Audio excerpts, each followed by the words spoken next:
Oh, hat as well. Yeah, little, I know. Mental. Girls, little. Fantastic. Yeah.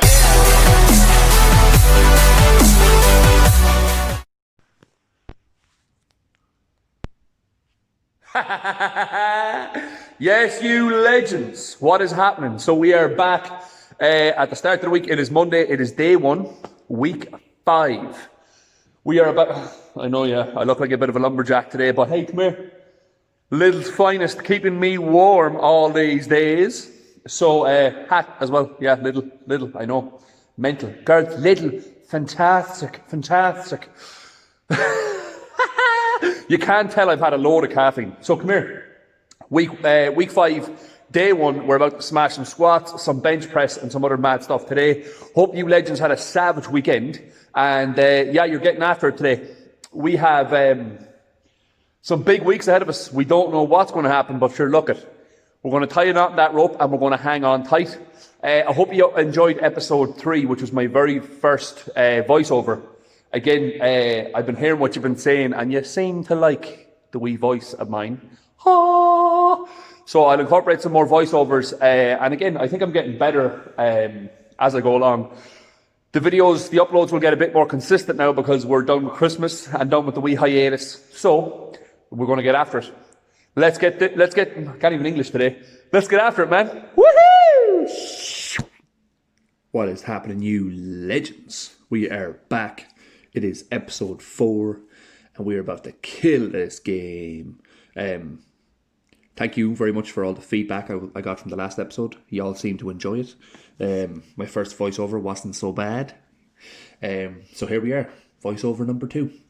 So on this day, we have squats. We're just hitting a warm-up set here with 160, priming the body. Again, just getting the setup right.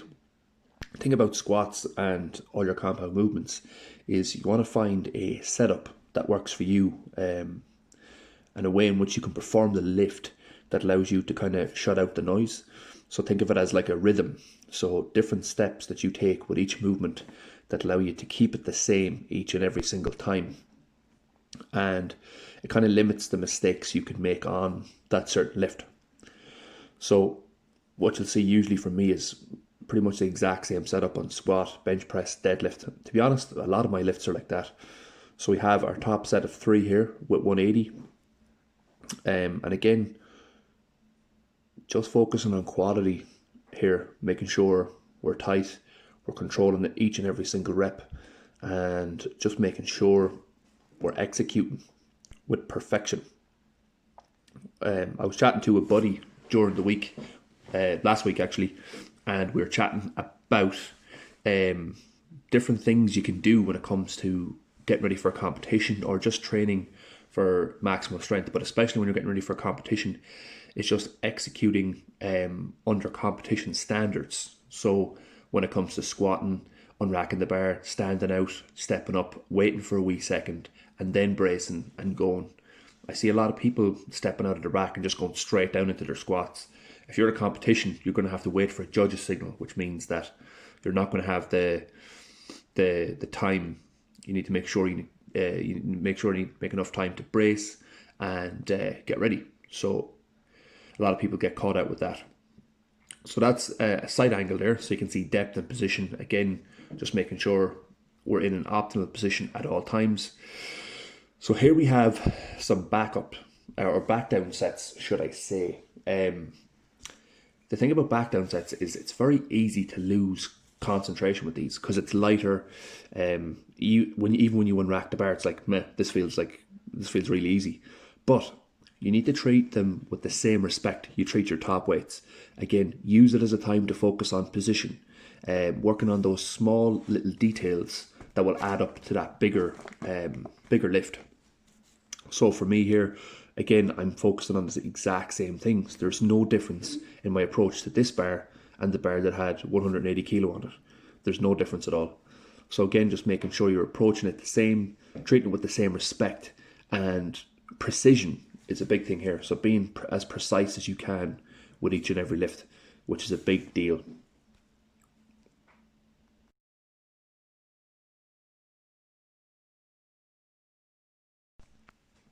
So now we're on to some bench press. So what you'll see here is exactly the same, exactly what I talked about earlier on about setup. So you need to find a setup that works for you. And again, it might take a while. Like, I've been lifting for quite some time now, and I've really only figured out my setup in each and every single lift in the last year or two. And I've been lifting for over 10 years now. So again, making each thing uniform and making it normal. We're taking some warm-up reps here with 110 kilo. Again, just building up. Let your body prime itself and get ready for that heavy weight. You can't just jump straight in and start pushing that heavy weight. As you see there, I took a final single at 120, and we're working with 130 today for three. So again, as the weights are building up, body is primed, you're ready to rock and roll. And when it comes to getting that heavier weight, you're ready to go. You know, there's no messing around here. 130 is actually moving pretty well today. I tend to make progress on bench press pretty fast, so it's going in the right direction. We're aiming to hit a nice wee thangle dangle at the end of this cycle, so we'll see where we get. So after bench press, we went on to some successories. We're hitting some stiff leg barbell deadlifts here. Again, focusing on hinging at the hips, sitting back. Now, I am a short arse, so for me, sometimes I actually like to stand on the plate to increase range of motion, because I can very easily touch the ground with my short limbs. So again, here it's just focusing on feeling that hamstring, keeping them shoulder blades pulled back, and again, shooting those hips forward and driving from the hips using the hamstrings and glutes. Again, I'm watching a lot of people doing these, and they're bending their knees as they come a little bit below the hips. Again, it's a hip dominant movement. Our knees are not in the question here. So I walked on over, grabbed a quick wardrobe change. Sipping on that coffee. We're into some core work now. So this is called a pal-off press. I like to do a lot of core work that's under load and causes me to create some isometric tension in my core. So this here is a beautiful movement. You can use a band for it. I'm using the cable machine. I've used bands for it in the past. It's perfectly fine. So the key here is just to keep your feet at hip width apart, making sure that when you extend, you're not allowing that cable to pull you in the way. You want to keep that core nice and tight and lock it in place.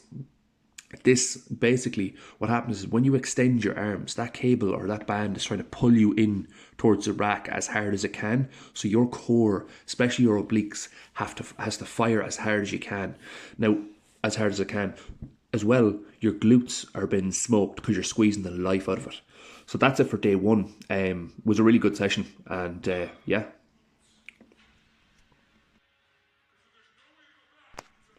Here we are. It's day 2, and I'm gonna do some deadlifts. I know, beautiful singer. This is my warm-up for every single session. So I start off with some hip circles. Those of you that know Kelly Starrett will know the super squat sequence. Something similar that I've adopted here. It's just basically my own version. So we start off with the hip circles, then we go into some hamstring stretching, open up the back of the hip. Again, just movement, getting that body ready and primed to lift some weights. Get some rotations on here for the young T-spine. For those of you that might not know what a T-spine is, it's your upper back. It's the part of your back where you usually rotate from. So it's very important that we keep that mobile. So I switch over to this side here now, so other side. This is something that we drill with clients as well, because again, just general priming the body, general movement, will massively help you in your training sessions. If you can move better, usually you can perform better. Again, moving in a nice fluid range of motion without, like, you're not looking to be loose, but you want to be able to move in different ranges of motion. So usually doing something like this, like a dynamic type of warm-up, and working in a full range of motion when you're training at all times, acts as plenty of mobility. Like, you don't need to spend hours on a foam roller. For those of you listening that do tend to spend a long time on a foam roller, again, just moving under load and using a full range of motion can often help you in this range. So we is on to some deadlifts. It's day 2, And we have, again, some top triples. We're just hitting some warm-up sets here. Again, just priming that body. Ooh, look at that, we jump. So we jumped up here. This is straight on up to my wee working set. We're working with 210 kilo today for triples. So again, just working this setup. This is my setup every single time, whether it's, you know, a plate either side or whether it's a max lift. Just try to stay calm and let the process take care of the start of the lift. So we're just getting set up here now. The thing about the deadlift as well is just making sure you're a bit more patient with it. A lot of people panic when it comes to the starting position in a deadlift. And it's one of those things that where if you take your time, this is something I've learned over the last, I'd say 2 to 3 years. I used to really kind of rush into the start position and grab the bar and just pull the shite out of it.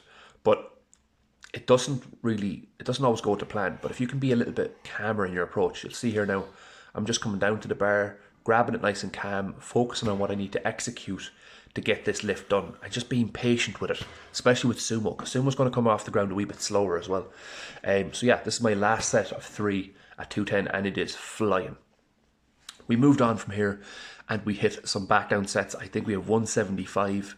Again, there's no difference here in the setup. It's the same thing. You need to respect that weight, even though it's a weight that I can handle for, you know, probably 10 plus reps. Doesn't matter. I'm hitting it for another 2 sets of 5 here after I hit the top sets of 3. And again, just focus on the execution, focusing on position, bracing, and just taking care of the lift, making the quality good. Who's your man? Look at him with the big green t-shirt. That's actually a Storm Body Fitness powerlifting t-shirt. So we are, as soon as we finish the deadlifts, we're on to some long pause bench here. Again, just making sure setup is always the same here with the bench press. Long pauses are super for making sure you don't get caught out at a meet. I pause all of my reps anyways, but today is just an extra long pause, 2 to 3 seconds. Again, I'm not really counting in my head. I'm just kind of holding it down in the chest for as long as I think is long, as weird as that sounds, and then I'm just pressing it back up again. Super important. Again, you don't want to get caught out of the meet with an extra long pause and then just shit the bed. So as soon as we finished that, we moved on to some competition squats. Again, drilling that pattern, drilling that movement. Feeling good today.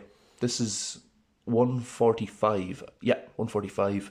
I think we're just hitting this for 5s. Again, it is relatively light, but this is a time to just let go of the ego and focus on the actual movement itself and how good we can make that movement.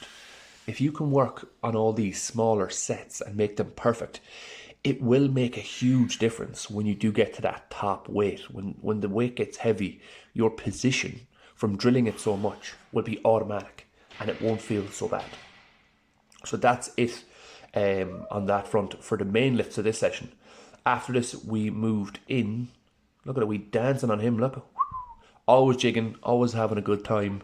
So after this, we moved into some bench grip cable rows.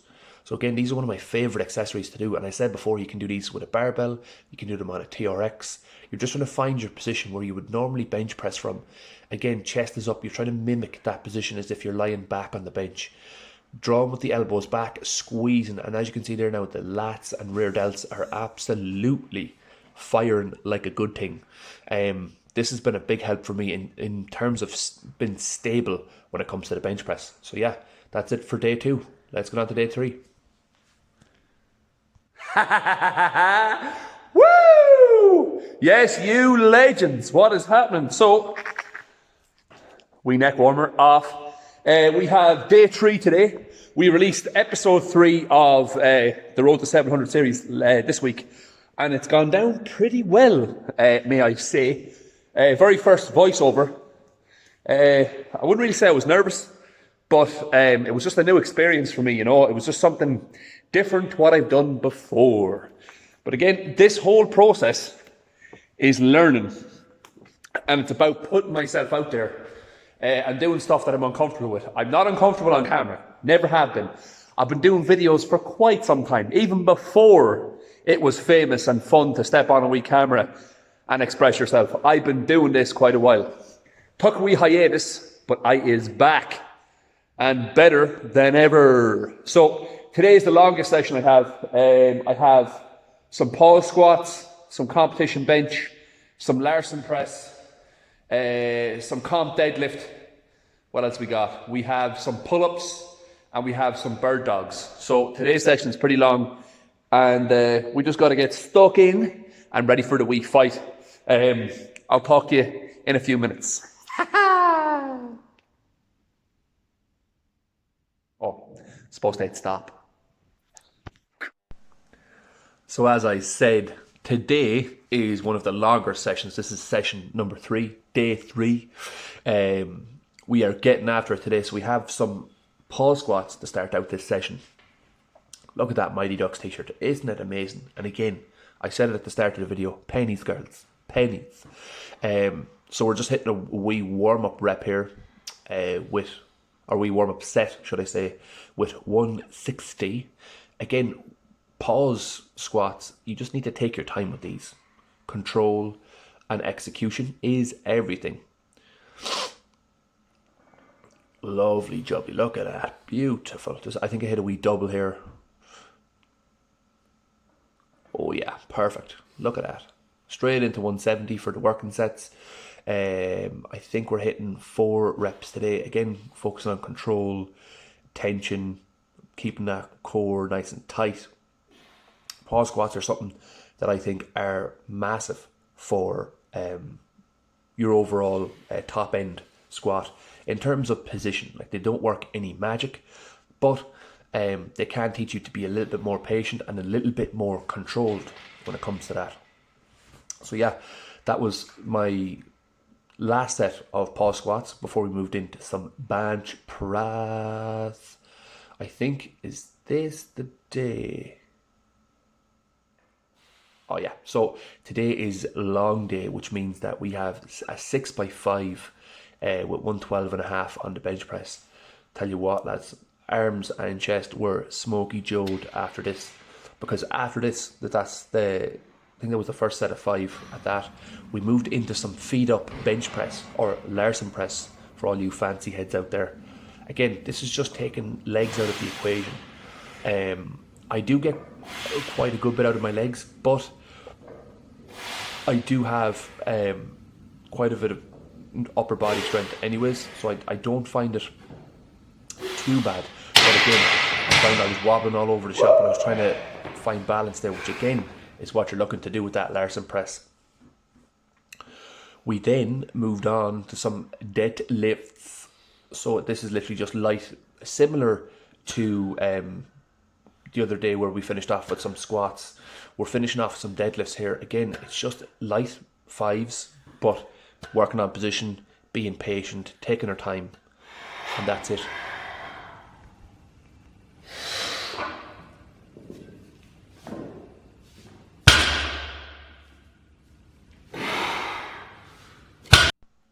Alright, you legends. So we are on day 4. Here we go with some pause deadlifts.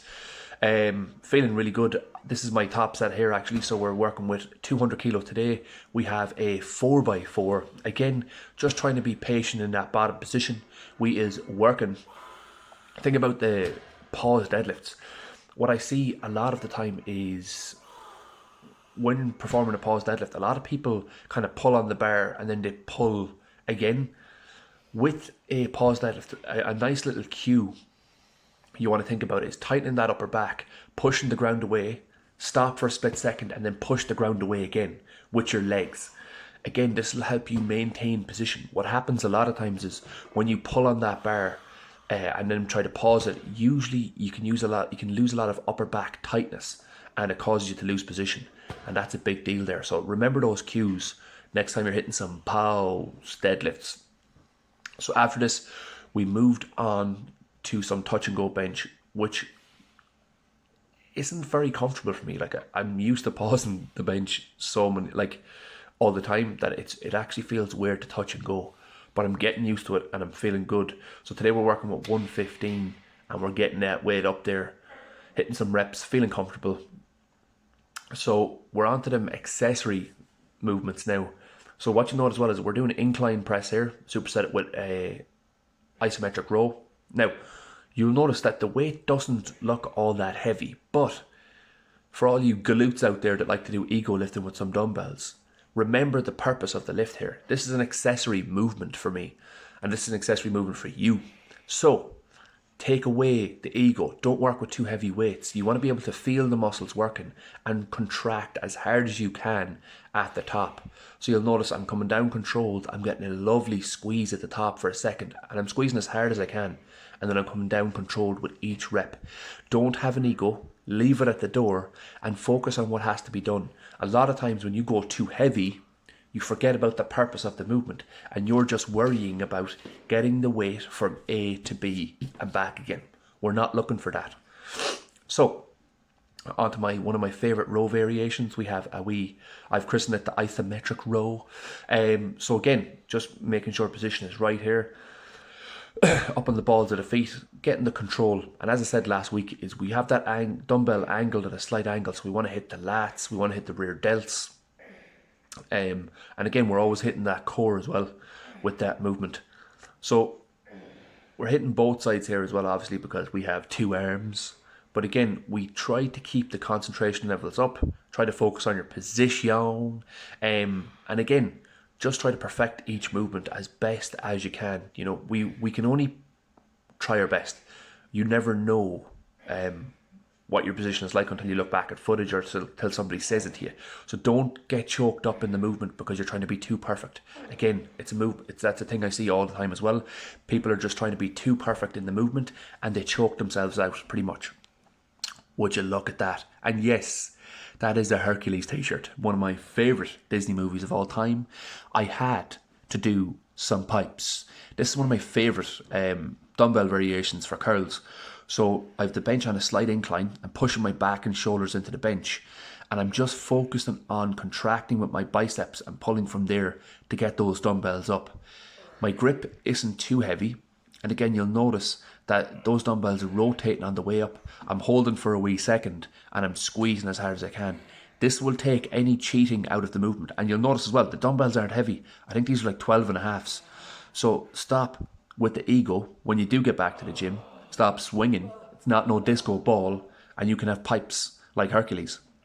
Yeah, I'm in the pain cave right here now. Oh, that was sore. Woo!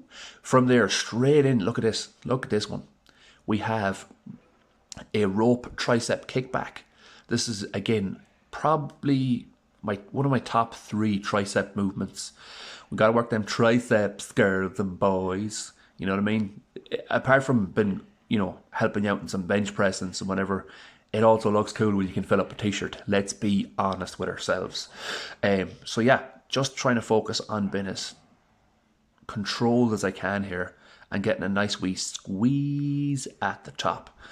Give this a try. You can use a band for this as well. This is actually a great movement with a band as well. You can throw the band around, whatever you have that's up high, or even if you throw the band on, your bedpost at home, you can just extend back the way. The band and the cable give much different tension and provide a different stimulus for the tricep. So yeah, this is one of my favourite Tricepticon movements. And that was it for day 4. We finished out the week pretty strong. Everything was feeling good. And hope you can join me next Tuesday for episode 5. Stay safe, stay strong, you legends.